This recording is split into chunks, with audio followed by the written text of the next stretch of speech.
जय श्री गणेश दोस्तों। हमारी आज की कहानी है आपत्ति। कहानी अच्छी लगी तो प्लीज चैनल को सब्सक्राइब कर लीजिएगा। अब शुरू करते हैं कहानी। काजल बेटा, सारा काम निपट गया रसोई का। हाँ मम्मी जी, निपट गया। बस अभी अभी खाली हुई हूँ। काजल ने साड़ी के पल्लू से पसीना पोंछते हुए कहा। तो ऐसा करो, तुम फटाफट तैयार हो जाओ जाकर। जरा शिखा को आज फिर बाजार जाना है। अभी कह रही थी हमसे कि भाभी को लेकर बाजार जाऊंगी। कामना अपनी बहू काजल को आवाज लगाते हुए बोली, जो कि अभी अभी रसोई समेटकर खाली ही हुई थी और थोड़ी देर सुस्ताने के लिए बैठने ही जा रही थी। और तभी सास कामना ने एकदम से फरमान सुना दिया, मम्मी जी, हम जीजी के साथ बाजार तो बिल्कुल भी नहीं जाएंगे, क्योंकि मेरा बिल्कुल भी मन नहीं है उनके साथ बाजार जाने का। काजल ने बिना किसी लाग लपेट के स्पष्ट शब्दों में कामना से कहा, काजल बेटा, आखिर ऐसा क्यों कह रही हो तुम? आखिर जरा सा उसके साथ बाजार जाने में भी तुमको आपत्ति है? 4 दिनों के लिए तो आई है बेचारी। ऐसा लगता है कि जैसे तुमको उसका यहाँ पर आना खल रहा हो। कामना ने चिनक कर तिरछी नजरों के साथ काजल से पूछा, मम्मी जी, मुझको जीजी के साथ बाजार जाने में कोई भी आपत्ति नहीं है, लेकिन जो बाजार से आने के बाद मुझको सब कुछ झेलना पड़ता है, उससे मुझको आपत्ति है। ये आप क्यों नहीं सोचती? और मुझको यहाँ पर उनका आना क्यों खलने लगा? ये उनका अपना मायका है, वो जब भी चाहे यहाँ आ जा सकती है। काजल ने फिर स्पष्ट शब्दों में कहा, ऐसा भी क्या अनोखा भला झेल जाती हो बाजार से वापस आकर? जरा मैं भी तो सुनूं। कामना ने फिर चिनकते हुए कहा, मम्मी जी, जब से मैं ब्याह कर इस घर में आई, तब से आपको तो रसोई से कोई लेना देना है ही नहीं, चाहे कोई भी मेहमान आए या रिश्तेदार। खैर, उससे मुझको कोई आपत्ति नहीं, लेकिन जब से जीजी अपने दोनों बच्चों के साथ आई है, तो काम स्वाभाविक रूप से ज्यादा ही बढ़ ही गया है। खैर, उससे भी मुझको आपत्ति नहीं, क्योंकि मुझको तो काम धंधा करना अच्छा ही लगता है। लेकिन जीजी को तो कोई ना कोई बहाने रोज ही बाजार जाना होता है। उस पर भी एक ही दुकान से उनका काम नहीं चलता। 10 दुकान पर जा जाकर बहुत मोल भाव करके बड़े एहसान के साथ सामान लेंगी, और यही सब करते करते मैं तो बहुत थक जाती हूँ। उसके बाद जब घर वापस आओ, तो जीजी तो थक गए का फरमान सुनाकर आपके पास आराम से बैठ जाती है। लेकिन मुझको तो सीधे रसोई में ही घुसना पड़ता, क्योंकि उतनी देर में दोनों बच्चों को बड़ी जोर से भूख लगाई होती है। पापा और राहुल के भी दुकान से आने का समय हो चुका होता है, तो खाना भी मुझको फटाफट तैयार करना पड़ता है। आखिर मैं भी तो इंसान हूँ, मैं भी तो थक जाती हूँ ना। लेकिन आप लोगों में से किसी का भी ध्यान घर की बहू की तरफ नहीं जाता है, क्योंकि वो तो काम करने की मशीन जो है ना, चाहे जितना भी काम करवा लो, फिर चाहे वो बाजार हो या फिर घर हो या फिर रसोई हो, वो थकती थोड़े ही ना है, क्योंकि उसमें जान ही नहीं होती है। काश आप ही एक बार अपनी बहू के बारे में सोच लिया करिए कि बहू भी थक गई होगी। चलो मैं ही उसकी थोड़ी बहुत मदद करवा दूं, या फिर जीजी से ही बोल दे कि वो मेरी थोड़ी सी सहायता कर दे। लेकिन बिल्कुल भी नहीं। इसीलिए मुझको तो जीजी के साथ बिल्कुल भी बाजार नहीं जाना है। आप ही उनके साथ चली जाइए। इसी बहाने थोड़ा टहलना हो जाएगा और आपको भी कुछ समझ में आएगा। काजल के मन का दर्द आज जुबान पर उभर आया।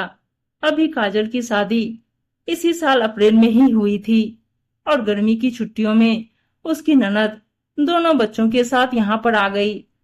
अब तो शिखा को रोज ही किसी खरीदारी के लिए बाजार जाना होता, क्योंकि उसकी शादी कस्बे में हुई थी और मायका शहर में था।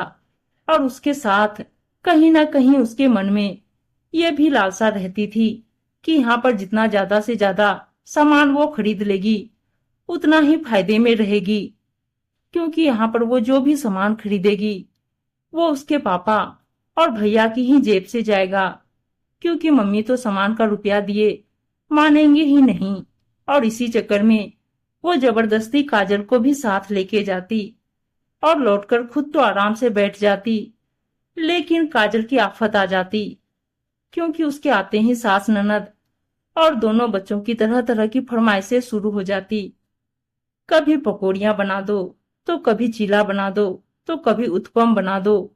और उधर डिनर की भी जिम्मेदारी का बोझ काजल के कंधों पर।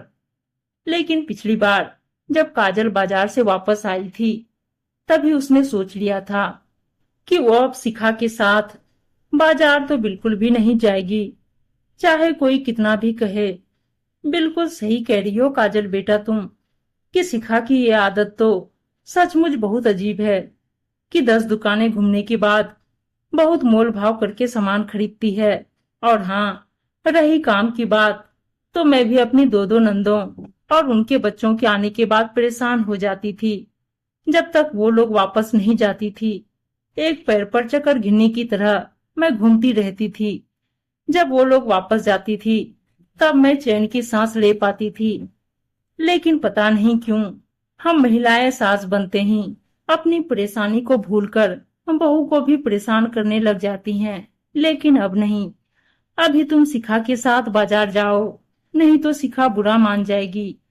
लेकिन मैं पीछे से सारा काम फिटफाट रखूंगी, तुमको कोई दिक्कत नहीं अब होने दूंगी। कामना काजल के सिर पर बड़े प्यार से हाथ फिराते हुए बोली, सॉरी मम्मी जी, मुझको माफ कर दीजिए जो मैंने इतना ज्यादा बोल दिया। लेकिन बाजार से लौटकर मैं सचमुच बहुत ज्यादा परेशान हो जाती थी, बस इसीलिए सब कुछ मेरे मुंह से निकल गया। काजल हाथ जोड़कर बोली, नहीं काजल बेटा, सॉरी की कोई बात नहीं, तुमने बहुत अच्छा किया। क्योंकि मन में बात रखने से मन परेशान करता रहता है और मन में नफरत की भावना घर कर जाती है। और समय के साथ यही सब छोटी छोटी बातें बड़ा रूप भी ले लेती है। अब से तुम निश्चिंत होकर बाजार जाओ, अब तुम्हारी सास सब कुछ संभाल लेगी। कामना ने काजल को आश्वस्त करते हुए कहा। और सही बात, जब काजल बाजार से लौटकर आई तो उसे रसोई में सब कुछ तैयार मिला। अब तो काजल सचमुच बहुत ही खुश हो गई। थैंक यू मम्मी जी। काजल भावुकता में कामना के गले लिपट गई। बेटा थैंक यू की कोई बात नहीं।